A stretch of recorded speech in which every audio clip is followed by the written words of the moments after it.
Brighton have confirmed one of the signings of this or any other transfer window. Ansu Fati, the 20-year-old star from Barcelona, is arriving on a season-long loan. The deal is done. On September 1st, 2023, Ansu Fati joined Brighton in a part to revive his career, but let's just say it went quite differently than he probably would have hoped, leaving Barcelona with a very difficult situation on their hands and Ansu with an even worse one. At one point, Ansu Fati was the gem in the crown of FC Barcelona, the heir to Messi's throne, the goal scorer the team desperately needed when they were at their lowest. At 17 years old, Ansu turned out on the biggest of stages to save the club in several games during the 1920 season. That year, the club had Lionel Messi, Antoine Griezmann, Luis Suarez, and Ousmane Dembele bolstering the attack, and yet, this kid was the special one. He was bold, ambitious, and decisive in a way this team so desperately needed, yet could not find elsewhere. However, the joy that he brought to the side was always short-lived. As you mentioned, Ansu Fati out for 4 months. This is gutting, obviously, for Barcelona fans, but for just fans of football who've just enjoyed watching him grow this season. Injuries have plagued this kid's history over and over again throughout his time at Barcelona and in La Masia.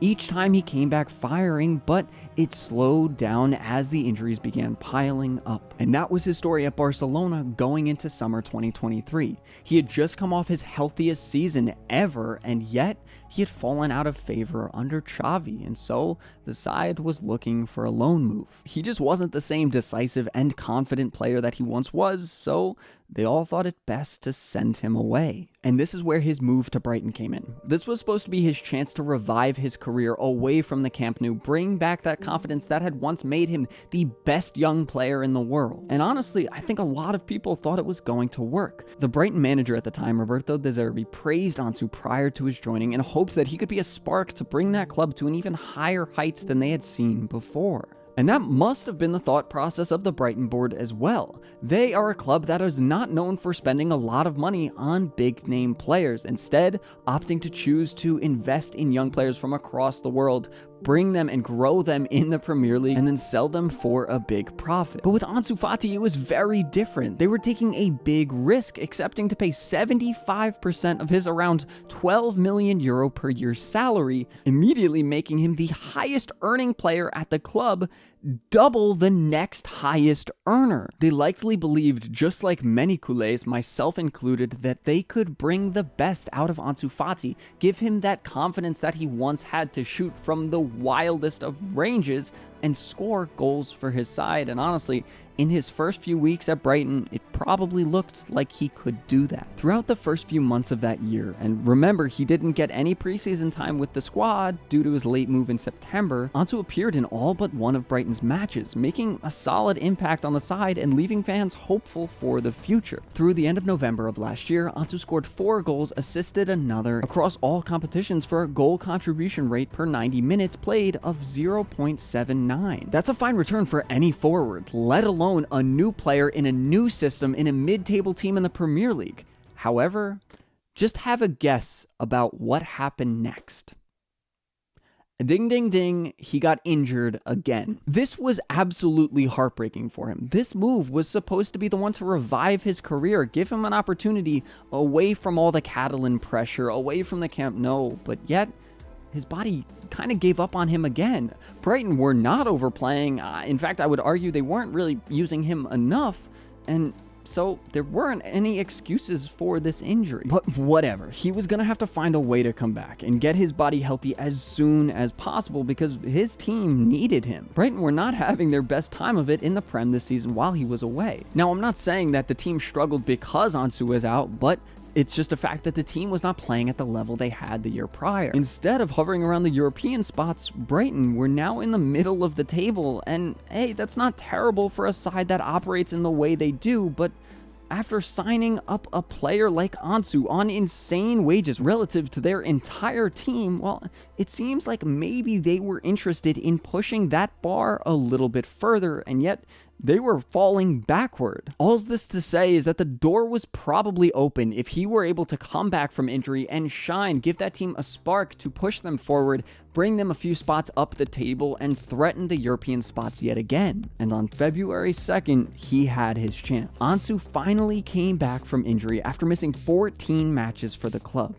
However, it was not the reunion anyone hoped for. Ansu would only start one game for the remainder of the season, only ever being used for brief cameos as a sub and never really getting a great opportunity. Roberto De Zerbi tried to give him minutes a little bit immediately after the injury, but every time I watched the match, it just seemed like he had trouble getting into the game even when he was on the pitch. He was never the key player on the ball, rarely the key guy in the box, floating somewhere between a center forward, attacking midfielder, and left winger. I don't think it's all Ansu's fault here though, as Joao Pedro had really made a name for himself as a center forward, attacking midfielder in the side, and the rest of De Zerbi's forward line was pretty equally stacked as well. No matter how Ansu performed, he was not set up correctly to succeed after this injury, with so much competition going on and him never really proving that he deserved a spot more so than all these other guys, especially with the team struggling. With them struggling, he couldn't experiment with the side. Now, maybe they tried to figure something out for him in training and he hadn't proved his worth enough there, but Ansu Fati didn't stand out in a side of a bunch of other prospects, and that's the biggest takeaway from this. If anything, he might have been average at best in a team that finished 11th in the Premier League. That was far from what he had done for Barcelona and what probably anyone expected of him that year. After Brighton's last 16 loss to Roma on March 14th, Ansu Fati played a total of 41 minutes for the English club for the remainder of the year. Those were 10 matches, by the way, where Ansu was left out of the playing time for 6 of them. And those were the most important matches of the season.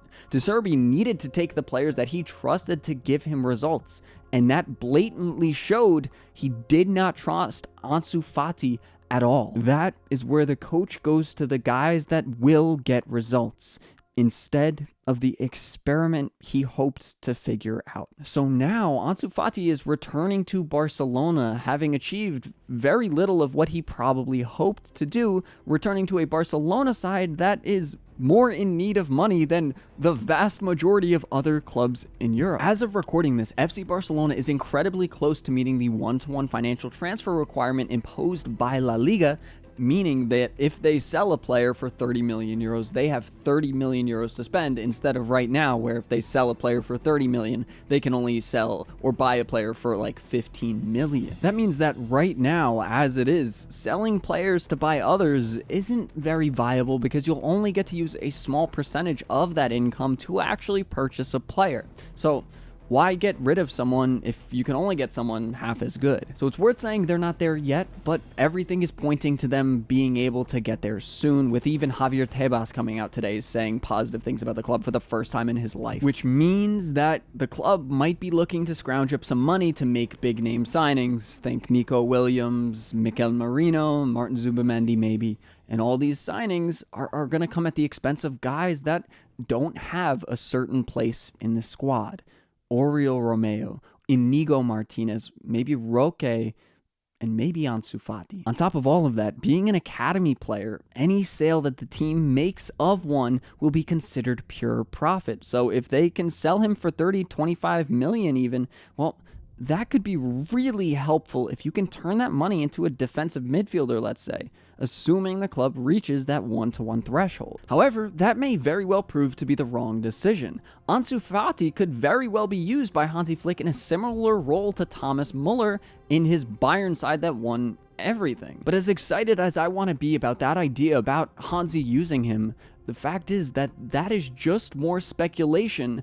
Speculation like Brighton and FC Barcelona have been doing about Ansu Fati since 2021. He hasn't been the same since that first comeback, and it gets even harder to speculate on him when you consider how high his wages are. Ansu signed a big contract extension with the club in 2021 that would last until July of 2027, where he would earn in the neighborhood of 14 million euros per year. If you slide him into the squad right now, he will be the third or fourth highest earner behind Lewandowski, Gundogan, and Frankie de Jong. That's insane for a player who we are not sure will even fit or perform at all, especially when we need the wage space for potential incoming players. Everyone loves to talk about how Nico Williams is on insane wages at Athletic Club of 200,000 euros a week. Ansu Fati is making 25% more than that sitting on the bench. On those wages, with this much confusion, it makes it hard to think he should stay at all, but because of what he meant to us, it's hard to say we should let him go as well. I vividly remember where the team was struggling to score with Messi, Suarez, and Griezmann all running 5 miles per hour around the box doing nothing until Ansu Fati came in and drove at a guy he had no right dribbling at and scored and saved the game.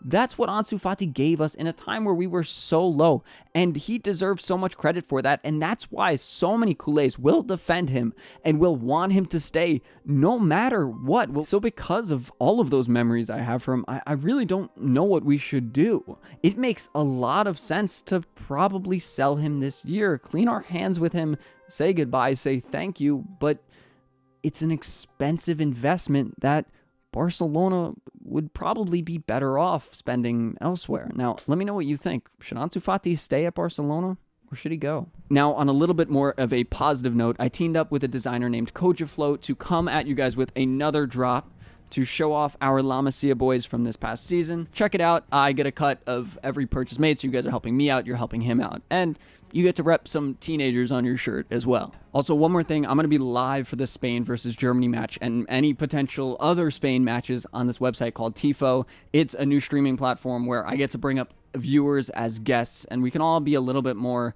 closer with the community on the website, as well as it not having ads and being free to join for you guys. It's just a closed beta right now, so use the code ROLU. Follow my page on there, and I'll see you guys